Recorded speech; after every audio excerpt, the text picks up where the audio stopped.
Right. So then you could go into the bank and say, I need this loan. My company is bringing in X amount of dollars per year.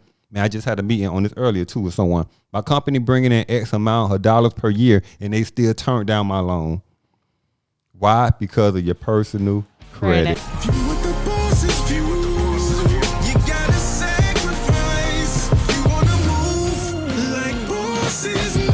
YMA, Young Millionaires Association. Yeah, see, that's the association. Joe. All right, guys, welcome to the YMA Nation podcast, episode number 80. 80, guys. Number 80. We're almost to 100. We are. We got to do something big when we hit 100. I have to think of something. Hey, but they could comment what their ideas are. What would y'all like to see given away for the 100th episode? For the 100th episode, we're going to give away, maybe give like $100 to a certain amount of people that win. I don't know. Let us know your Y'all have thoughts. to stay tuned. Drop it down in the comment section. What would you like us to give out on our 100th episode? Realistic. Don't be like $1 million to one person. Choose 50 people and give them $100 each, or 100 people at $100. Yeah. Wait for that one. Yeah. All right, guys, if you're on right now, make sure you like, comment, and subscribe. Subscribe, guys. Subscribe. Make sure you like. Just a few seconds. Yeah, like that little thumbs up. It actually helps the show. It helps it trend up higher, so it helps us. It helps the growth of the show. So click the like button. Guys. And so today's episode for Wealth Building Monday. His show, guys. My show. Y'all give it up for me. Thank you. No. You guys are too kind. Mr. Business Guru over there. Yes, guys. Okay, thank you, guys. Okay, so let's get into the show, Wealth Building Monday. We're going to talk about what do I need to start a business? What do I need to start a business? Well, that's a wonderful question, and I'm glad you asked. Yes. So I'm going to go through a list of documents that you should obtain when you're starting your business. Okay. So got to start the timer. So 1, your articles of organization. So your articles of organization is a document that you will file through your state. So say if we're here in the upstate of South Carolina, we will file for our articles of organization through the Secretary of State for our state of South Carolina. Gotcha. So if you're in Florida, you will file for your articles of organization through the state of Florida, which is the Secretary of State for Florida, and for Florida it's through SunBiz. So whatever state you're in, you're going through your Secretary of State to obtain your articles of organization.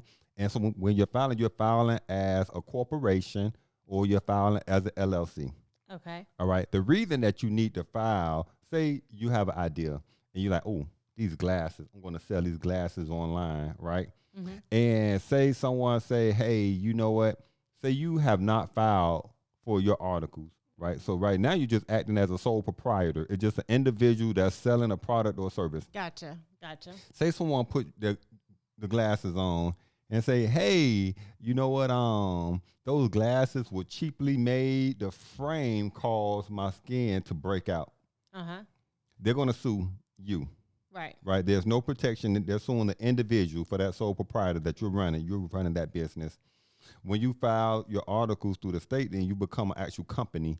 Right. And then you are able to protect yourself. So now that person can sue the company, but they can't sue you. Okay. So that's the advantage. You want to protect yourself. Create a company. So file for your articles of organization through the state of whatever you're in. That's the first thing, your articles. Right. Or call YMA Financial to do that for Or call YMA Financial. YMA Financial are the business experts for startups and expansion.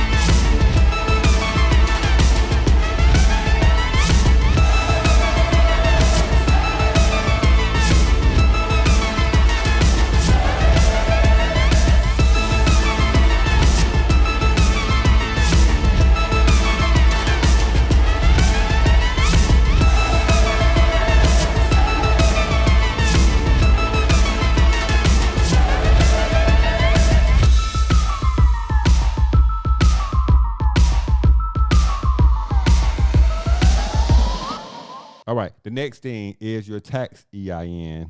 Now, your tax EIN you file through the IRS. That's very important, right? It's very important, right? Your tax EIN is filed through the IRS. It's a 9-digit identifier for that company.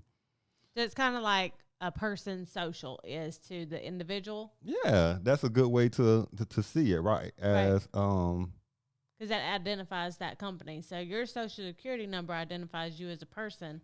You know what's interesting? I kind of use this when someone comes into the office. Listen to this, right? And I'm trying to explain it. And I say, you know what? When a child is born, this new business is your child. Right. Right. And that child get a birth certificate. Mm-hmm. Right. And that birth certificate is this article saying, hey, here's the name of the company. Here's the date it was born on.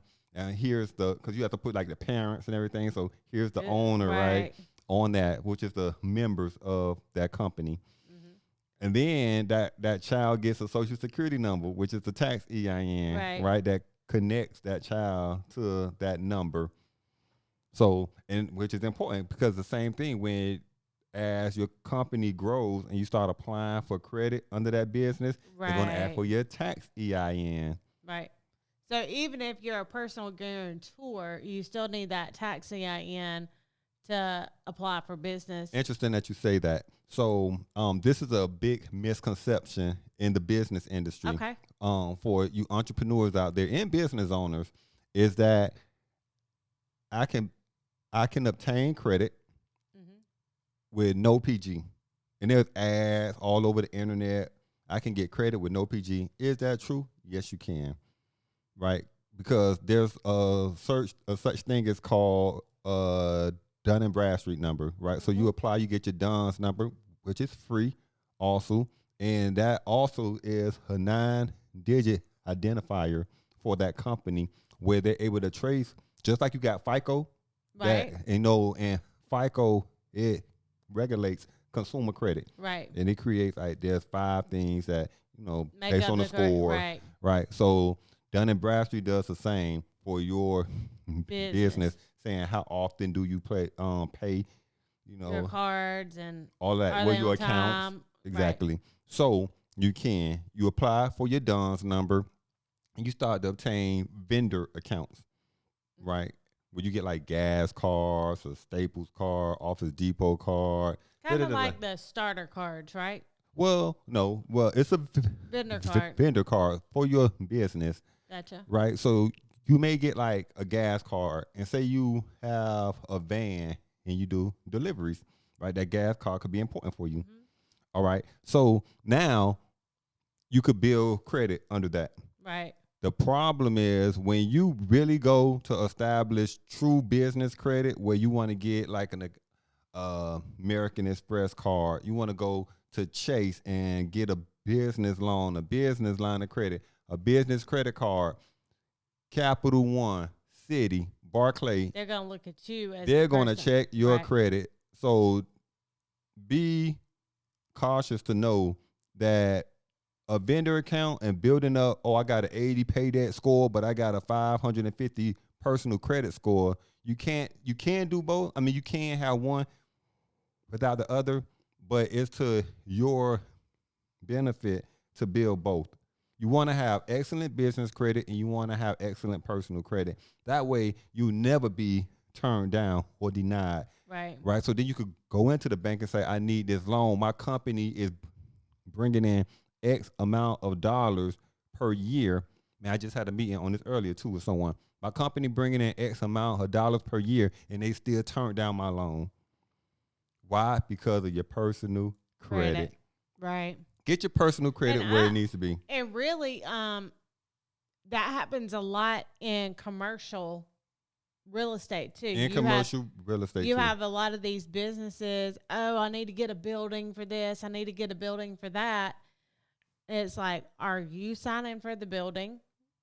Right? Right. Well, it's for my company. Right. But they're going to check your personal credit. Right. So if you, like you were saying, if you have a 550 credit score, it's going to be hard for a lender to approve that. Even with like having a lot of cash. Even on a lease. Like you're just trying to lease.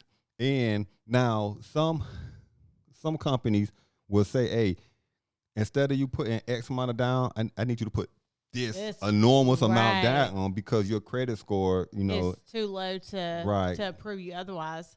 Right, because now you're high risk to them. They think, well, if you look at his credit score, they got late payments, accounts that's derogatory that they just don't pay. So if we bring them into our building, it's probably a good chance that they're just going to reciprocate that same attitude here. And when you get into commercial, what a lot of people don't realize is the commercial leases are typically a lot longer than your residential leases are. When you get into a commercial lease, you're talking about 3 to 5 years. 3 to 5 years. Yeah. So they look at your history and they're like, well, if you can't make your personal payments on time, your car payment, yeah, you're not going to pay us for 3 to 5 years on time on a payment that, $3,000, $5,000, $6,000, $7,000 a month. Right. Especially if you don't have an established business that has, if you're a startup business and you don't have any history, they have to go on something. Right. And that's any lender, though, in any industry. Like if you go into a bank, even for a personal loan, they're going to check your personal credit to see how's your payment history. Sorry, I got you way off. No, it's good information. It's good information because they need to know that. Right. They need to know the misconceptions. Okay, so we was talking about the tax EIN. The tax EIN. They got us on our rabbit hole, but it's okay. Yeah, I think I explained that. Yeah. Okay. Now I also want to touch back on something. Okay. Because if you're, he said file for LLC or corporation. How do I know which one to file for? And I'm thinking of that because a lot of people ask us that question, like, how do I know which one to file for? And that's pretty much dependent on the direction that you're trying to go for your business. Business plan. A business plan, right? A business plan is important. At least a summary that outlines what you're trying to do, your marketing strategy, who's your target consumers. I have a question. Sure. So, would you advise to also talk to like an accountant or an attorney, to determine based on how your business is going to operate once you have that plan in place, which would be better for you to Right. It depends. Like most people starting up, they're starting something like, that I've seen over the last 12 months. They're starting a beauty salon, barbershop, food truck. Right. A lot of people get into that. Lounges, like got people opening up an actual like lounge, restaurants, these type of things. Most of these companies, they're going to file as a LLC. Single member LLC. It's just them. They got a idea. They're going to come sit down, file for the LLC. The reason on the LLC, it is less limited liability, right? Yes, but the important thing about it is versus a corporation. It's not, you don't have the eyes on you the way a corporation does. So you don't have all like the state regulations that you have to abide to as a corporation. Gotcha. So as a corporation, like you have to have you got shareholders in a corporation, and those shareholders have to have meetings, and those meetings have to be recorded, and then those minutes have to be reported. And there's an annual meeting, audit, like all these type of things. As a single member LLC, it just simplifies it. Right. Simplifies it. I said simplifies it. Yeah. So it's a lot less restrictions.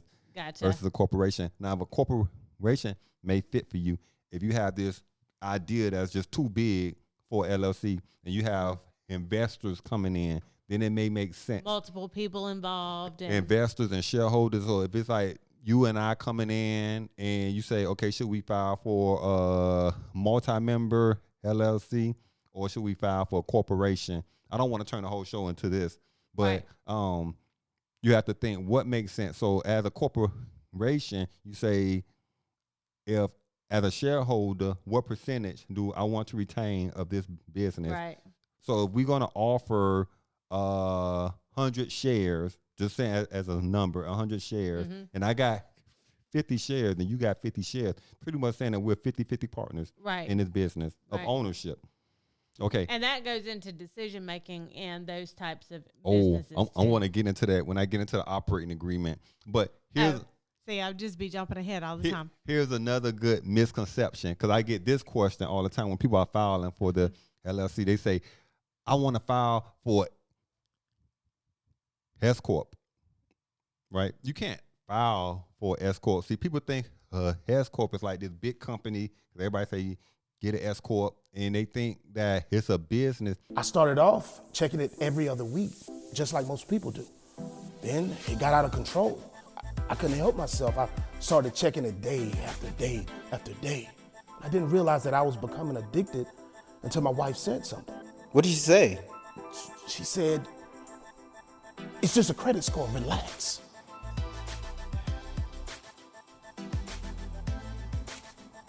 Are you checking your credit score? Huh? Hold on.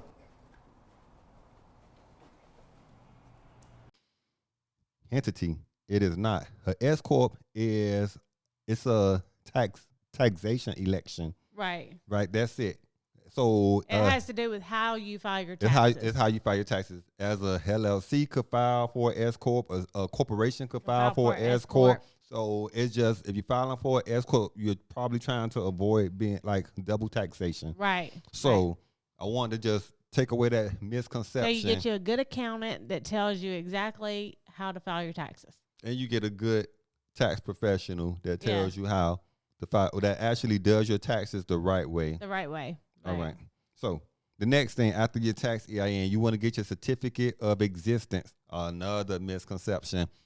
Someone came about this, but anyway, your certificate of existence, it's a document filed through your state, again, with the Secretary of State, saying that company is in good standing. Like, there's no liens on the company. There's no tax problems on the company.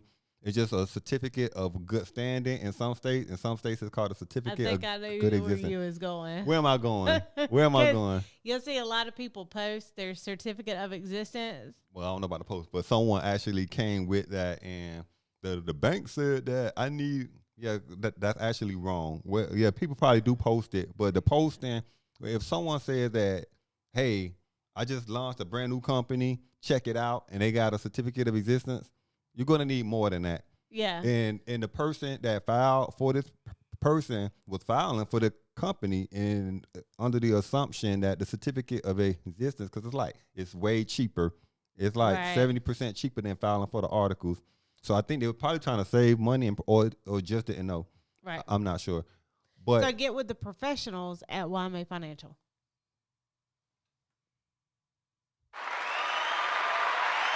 Get with the professionals at YMA Financial. That's www.ymafinancial.com.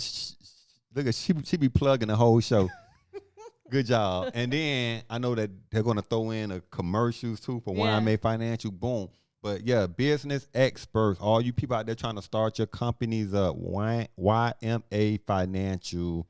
And the reason I say that and do that though is because if you start your business the wrong way, you're going to pay for it. But go ahead. Yeah. I mean, it's easier just to do it the right way to begin with. Right. So if you have an idea and you know, hey, this is what I want to do, and you're like full-fledged, this is what I want to do, and you're committed to following the steps, then get with someone who's really going to help you from step 1, 2, 3, 4, 5 on down the line and really help you get to where you're trying to get to, instead of assuming that the wrong people. I just had a post about this. Okay. I said, to the effect that you want to get with people that know what they're talking about. Right. Anybody can say anything. In any aspect. In any aspect. What was I about to go with that you was leading down? So I can't remember. Oh, that's what I was going to say. YMA Financial. Yeah. But no, on YMA Financial, the great thing about the company is they do take you through each step. So you come with your idea and say, hey, I want to start blah, blah, blah, whatever it is. They're going to take you through getting your documents filed. They're going to take you through getting your business plan. They're going to take you through the marketing strategy. And not just say, here it is. Good luck. You know, like this company will take you through every step with everything. If you need startup capital, they're going to assist you with obtaining the funds that you need to start that business. Right. A lot of entrepreneurs, they don't have the funds to do it. Right. So, and not only just obtain the funds for you, but educate you on these funds should be spent on this, right? Right. And let me help you with getting this launched and getting your website up and running, and educate you about search engine optimization so people could find you on the first page of Google. Like, all these steps are important. And the last thing you want to do is like go get a whole bunch of inquiries, because, you know, we see that in credit all the time. You go get a bunch of inquiries trying to obtain this and obtain that and obtain this, because you really don't understand what you're applying for, what the credentials you need are. And now, you know, when my scores drop 30 points, well, you've gotten, you know, and then 4 or 5 inquiries.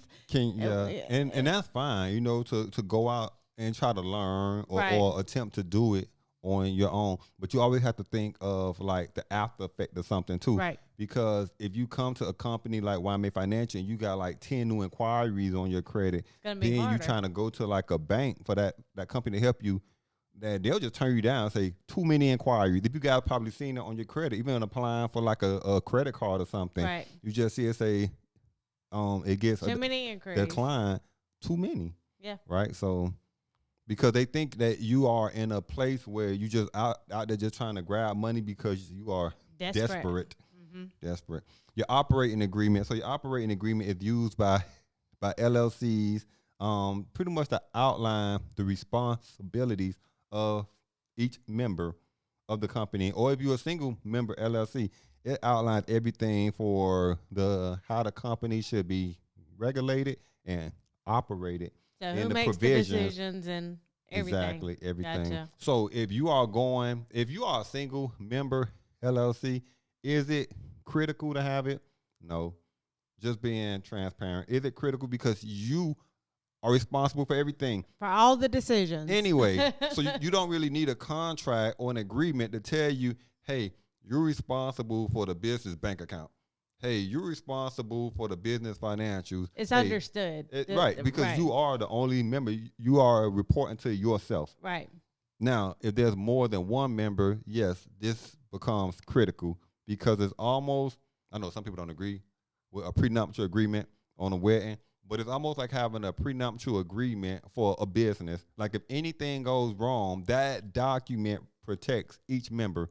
Right. And it protects the business, too, to keep that business afloat, to say, well, this member was responsible for X and Y and failed to meet those obligations. Right. So in a court eyes, they say, well, now here's the proof of what happened and transpired, and this individual of the company was not doing what they were supposed to do. Right. So now the court can say, well, they're 50%, as we talked about earlier, this person is going to be removed from the business based on this legal contract, and now you have 100% ownership of the company. Right.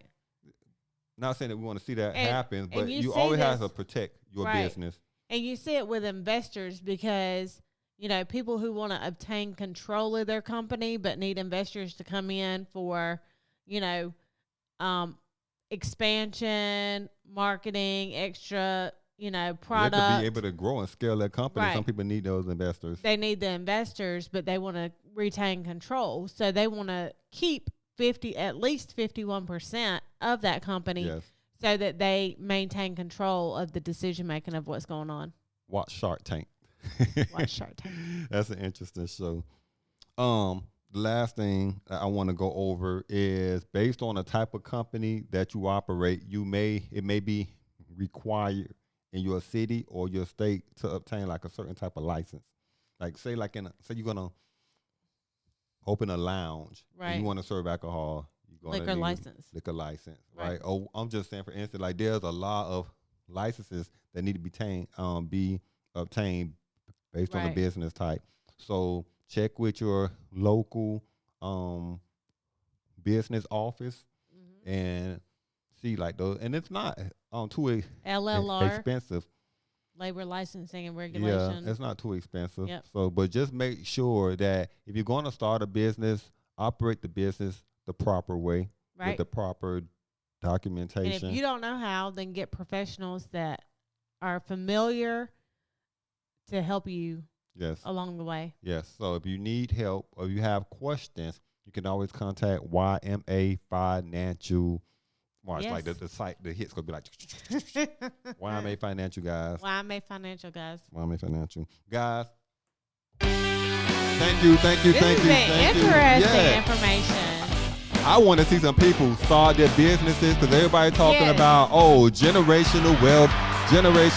How many people are creating that as a sole proprietor or just out there? So form your business the proper way and build. Follow the steps. Follow the steps.